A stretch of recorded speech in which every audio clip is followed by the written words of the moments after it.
एक बार बापू आपने अयोध्या में जब रामकथा की थी तो आपने जिन लोगों को बुलाया था और जिन लोगों को सेक्स वर्कर्स थे, गणिकाएँ थी, उनके साथ किया तो बड़ा विवादों में रहा था। हाँ, आपके मन का इंटेंशन कुछ और रहा होगा, राम की गुण को बताना, राम के चरित्र को बताना, लेकिन उसको लेकर विवाद हो गया या कुछ लोगों ने सवाल किया भाई उन्हीं को क्यों बुलाया जाए। आपको कैसा लगता है जब आपका इंटेंशन, आपकी नीयत किसी चीज़ के लिए कुछ और होती है, आप मैसेज कुछ और देना चाहते हैं, हाँ। उस मैसेज को लोग कई बार कंकॉक्ट, मतलब कई बार आधा दिखा दिया या कई बार आपकी नीयत पे सवाल पैदा हो गया, आपको कैसा लगता है? नहीं, ये जब मैंने कदम उठाया गुरु कृपा से तो मुझे पता था कि इसका प्रतिभाव अच्छा बुरा तो आएगा ही, लेकिन भगवान राम ने अहल्या का स्वीकार किया, पतितों का स्वीकार किया, और तुलसीदास जी के समय में एक वासंती नाम की गणिका जो अयोध्या में रहती थी, उसने पढ़ लिया था कि मुझे तुलसीदास जी स्वयं मेरे घर पर आकर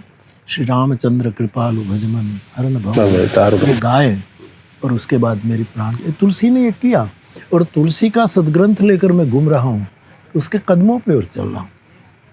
क्या कोई कहे धर्म जगत में क्या प्रतिक्रिया हो, समाज में क्या प्रतिक्रिया, अकारण किसी को उछालना है उसकी क्या प्रतिक्रिया हो, उसका मैंने बहुत केयर नहीं किया। और मैं मुंबई में गया इन लोगों के पास, बहन बेटियों के पास, उसके घर चाय पी, उसकी रोटी खाई, और मैंने खुद के एक बाप के नाते कहा आप मेरी बेटियां हैं, आप अयोध्या आइए। और वो लोग आए और कुछ समय तक ऐसा रहा होगा, लेकिन मैंने तो जो तुलसीदास जी ने रामचरितमानस पूरा किया तब अधम के उद्धारण में पहला नाम गणिका का लिया है। गणिका, अजामिल, व्याध, गीध, गजादि, खल, इन अधमों का उद्धार राम ने किया, इसमें पहला नाम गणिका का है।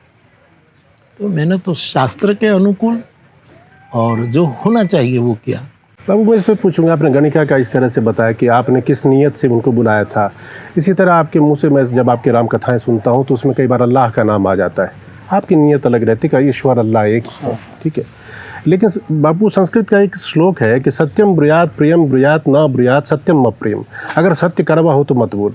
आप कड़वा सत्य क्यों बोल देते ये हैं? कड़वा सत्य मेरी दृष्टि से नहीं है, सनातन धर्म की उदारता है।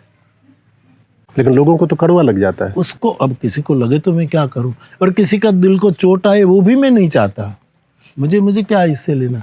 तो मैं तो बुद्धम शरणम गच्छामि भी कहता हूँ, महावीर स्वामी अंतर्यामी कहता हूँ, वाहेगुरु जी का खालसा कहता हूँ, ओम मणि पद में हूँ कहता हूँ, हरि बोल कहता हूँ, श्री राम जय राम श्री कृष्ण करते, इसी में मैं उदारता के कारण। लेकिन इसमें कई लोगों को तकलीफ हुई है। मेरा इरादा ये नहीं है कि मैं सनातन हूँ, सनातनी हूँ, मैं सनातन और वैदिक परंपरा का दूध पीकर बड़ा हुआ हूँ।